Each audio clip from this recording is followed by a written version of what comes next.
At February 14, 1945, 10:22 a.m., Winston Churchill sits alone in his study at 10 Downing Street, a glass of whiskey untouched on the mahogany desk before him.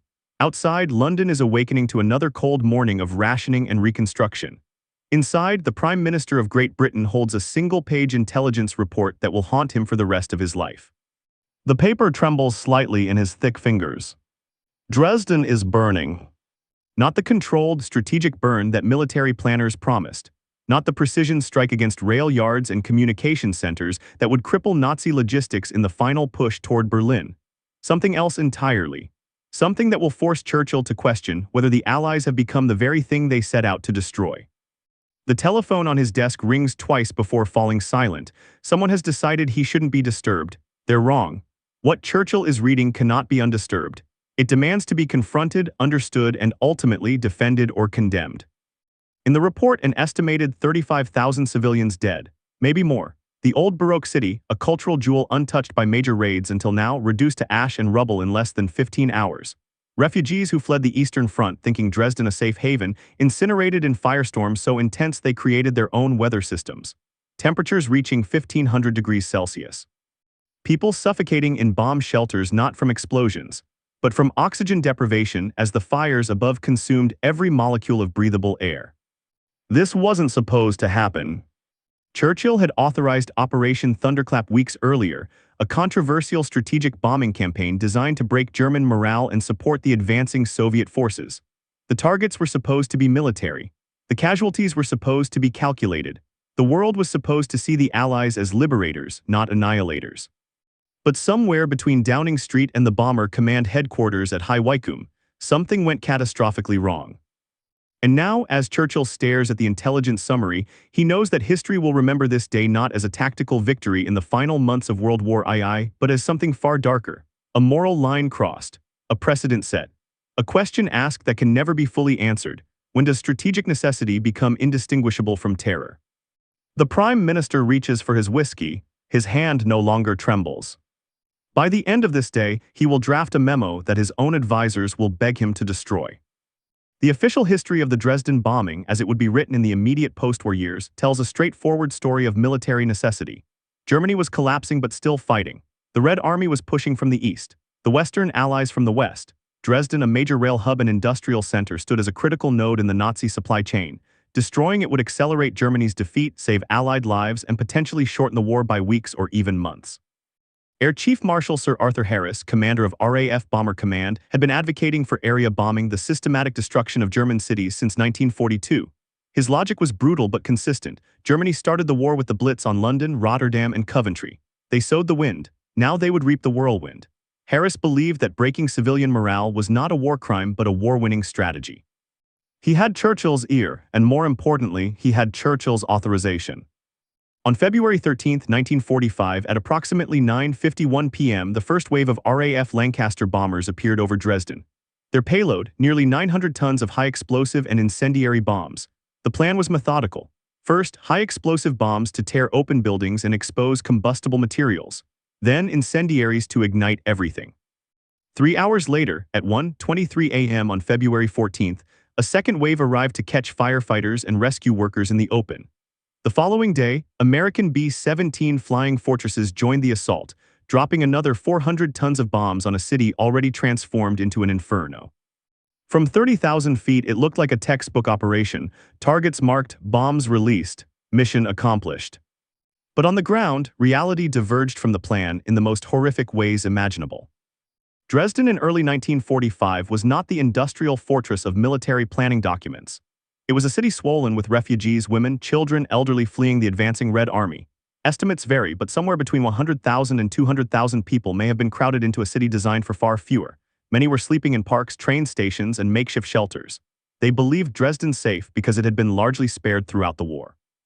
Its Baroque architecture, its cultural significance, its hospitals marked with red crosses, all seemed to grant it an unspoken immunity. They were catastrophically wrong. The firestorm that developed in Dresden's historic center was not an unfortunate side effect. It was, in the most technical sense, the intended outcome of the bombing pattern. Incendiaries designed to create individual fires that would merge into a single, self-sustaining inferno. And it worked. Winds exceeding 100 miles per hour sucked oxygen toward the flames. People in bomb shelters died without a mark on them, asphyxiated as the fire consumed the air. Those who emerged were either incinerated instantly or fled into the Elbe River, where many drowned or froze.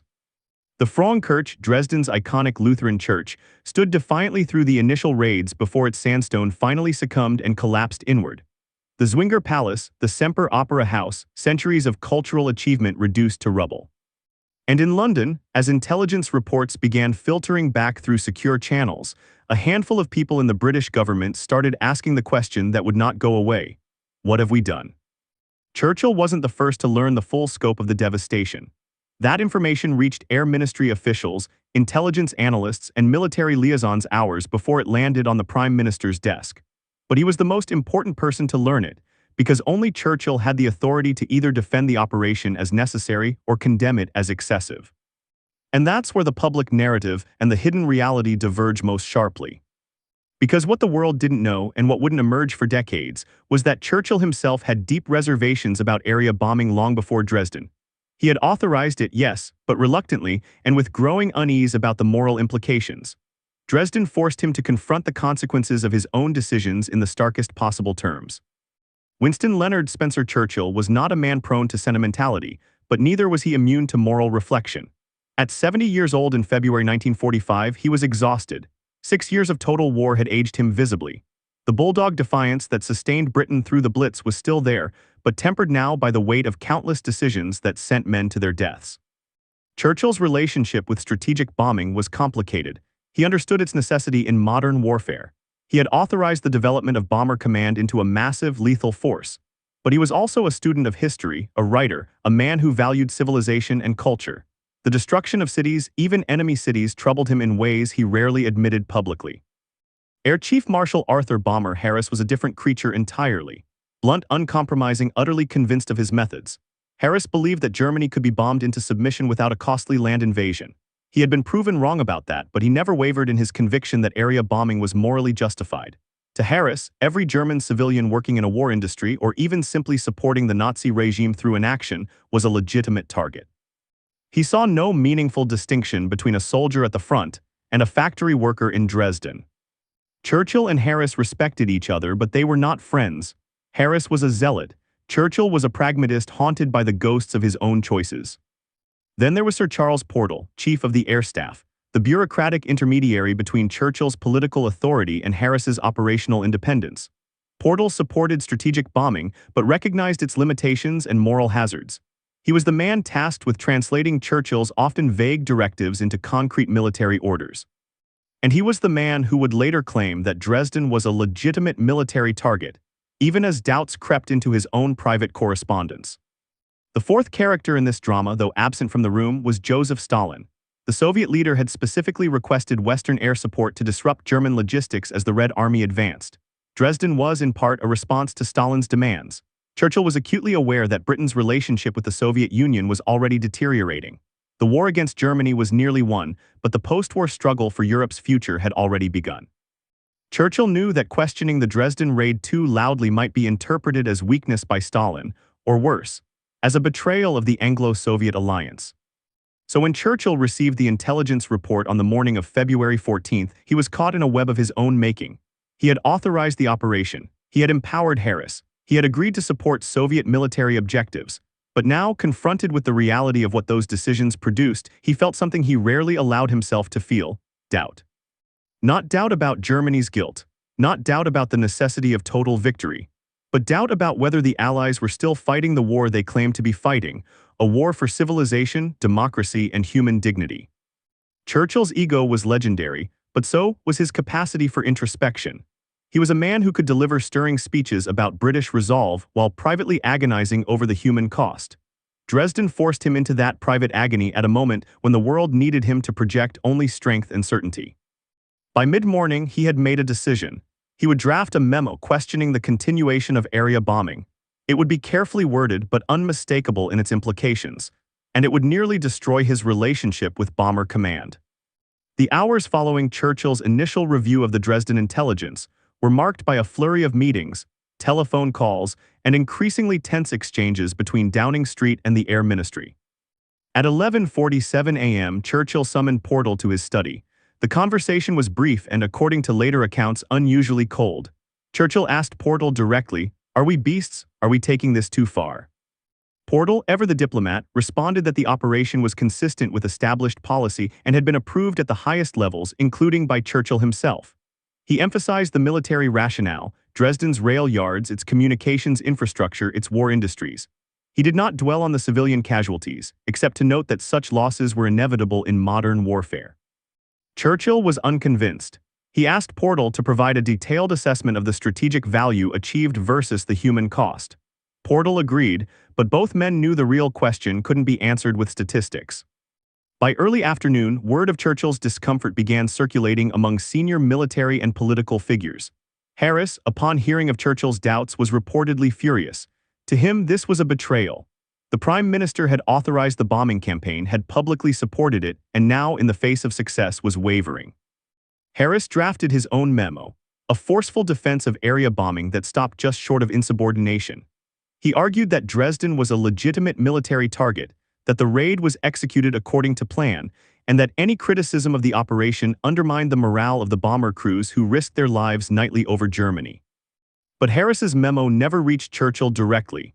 Portal, recognizing the explosive potential of a direct confrontation between the Prime Minister and his bomber chief, intercepted it and buried it in bureaucratic channels. Meanwhile, across the Atlantic, American military leaders were having their own reckoning. General Carl Spaatz, commander of the United States Strategic Air Forces in Europe, had authorized American participation in the Dresden raid. But he too was beginning to question the wisdom of such massive urban destruction so late in the war. The Americans had generally favored precision daylight bombing over the British area bombing approach, but Dresden blurred those distinctions. American bombs had fallen on a city already burning from British incendiaries. In Moscow, Stalin's reaction was predictably cold.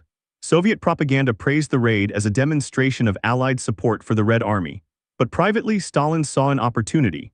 If the Western Allies could be made to feel guilty about their own tactics, it might give him leverage in post-war negotiations.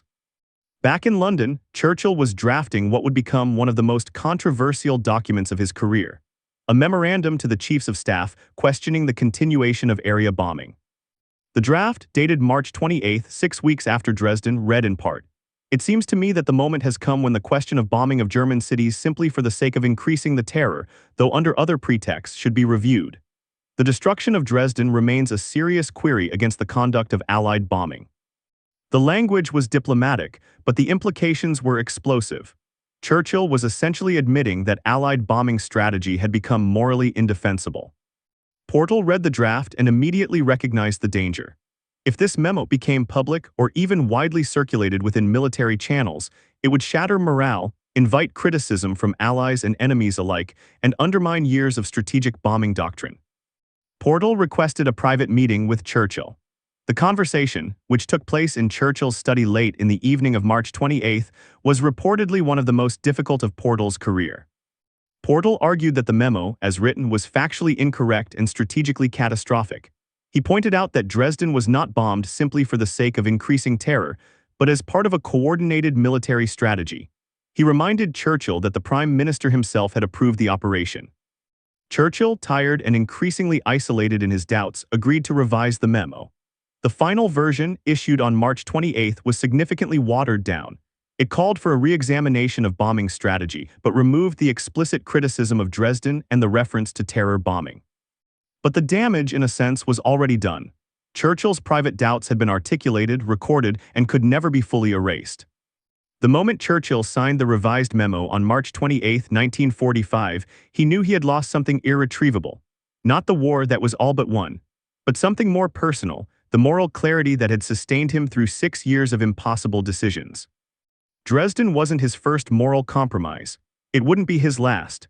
But it was the one that made him question whether the Allies, in their determination to defeat absolute evil, had adopted some of its methods. The breaking point wasn't a single dramatic confrontation.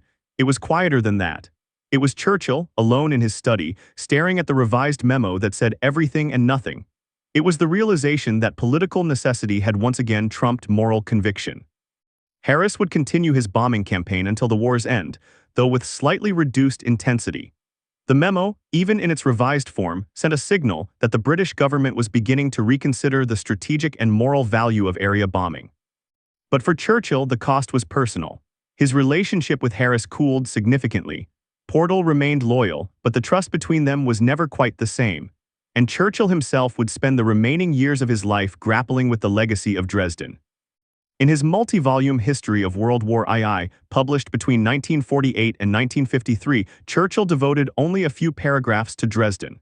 He acknowledged the controversy but defended the raid as militarily necessary. Yet those who knew him well detected a note of defensiveness, even guilt, beneath the careful prose. The immediate military impact of Dresden was modest. The rail yards were damaged but not destroyed. German logistics were disrupted for a few days, then rerouted.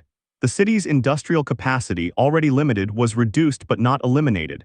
As a strategic operation, Dresden was, at best, marginally successful. As a moral catastrophe, its impact was profound and enduring. The international reaction to Dresden unfolded slowly, then all at once. Initially, Allied media reported the raid as a major military success. The BBC described it as a blow to German morale and logistics. American newspapers praised the coordination between British and American bomber commands. Soviet press outlets celebrated it as evidence of Western commitment to the Eastern Front. But within weeks, cracks appeared in the narrative. Neutral Swiss and Swedish newspapers, citing Red Cross sources and refugee testimonies, began reporting the scale of civilian casualties. The numbers varied wildly, from 25,000 to over 100,000, but all accounts agreed on one thing: this was not a precision military strike. In Germany, Nazi propaganda minister Joseph Goebbels seized on Dresden as proof of Allied barbarism. He inflated the casualty figures to absurd levels, claiming up to 250,000 dead, and used the raid to rally a demoralized German population. For a brief moment, Goebbels found in Dresden the narrative he had been seeking. The Allies were not liberators but destroyers of Western civilization itself. The propaganda was cynical and hypocritical given Germany's own atrocities, but it was also effective. Even after the war, Dresden would remain a focal point for those seeking to draw moral equivalence between Allied bombing and Nazi crimes. Within the Allied command structure, Dresden created fissures that would widen in the post-war years. American generals, particularly those who favored precision bombing, used Dresden to argue for their approach over British area bombing. Harris found himself increasingly isolated, his methods questioned not just by politicians but by fellow military commanders. Churchill's private doubts, though not publicly known at the time, filtered through the British establishment. Officers and officials who had implemented area bombing policy began hedging their own positions, preparing for the day when history would demand an accounting. The most immediate consequence was strategic.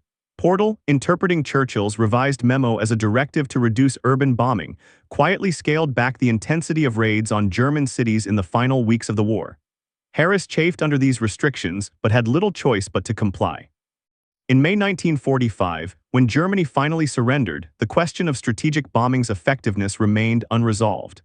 It had certainly contributed to Germany's defeat, but whether it had shortened the war or simply added to its horror was a matter of endless debate. For Churchill, the political fallout was managed but never fully contained. In the 1945 general election, which he lost to Labour's Clement Attlee, Dresden was not a major issue. But it lingered in the background, part of a broader critique of Churchill's wartime leadership as overly bellicose and morally compromised. Harris, perhaps more than anyone, paid the highest professional price. Unlike other senior British commanders, he was not elevated to the peerage after the war. No statue was erected in his honor during his lifetime. The bomber crews he commanded were similarly neglected, their contributions minimized in official histories. It would be decades before Britain formally recognized their service, and even then the recognition was tinged with ambivalence. Portal emerged relatively unscathed, his reputation as a balanced, thoughtful military leader intact. But he, too, would later express private doubts about the bombing campaign's moral dimensions. The immediate aftermath of Dresden played out in the ruins themselves. In the weeks following the raid, German authorities and Red Cross workers struggled to identify and bury the dead. Many bodies were so badly burned that individual identification was impossible. Mass graves were dug. Funeral pyres burned for days. The exact death toll would remain contested for decades, with estimates ranging from 25,000 to over 135,000. Churchill never visited Dresden. He never saw the rubble of the Frauenkirche, never walked through the charred remains of the old city. His knowledge of the destruction remained abstract, filtered through intelligence reports and photographs. But he carried it with him. In his post-war memoirs, in private conversations, in the rare unguarded moments when the public Churchill gave way to the private man, Dresden surfaced as an unhealed wound. Harris, on the other hand, never wavered. Until his death in 1984, he defended area bombing as a necessary and effective strategy. He refused to apologize, refused to express regret, refused to acknowledge that Dresden might have crossed a moral line. To his supporters, this was integrity. To his critics, it was moral blindness. The resolution, such as it was, came not in the immediate aftermath but in the decades that followed.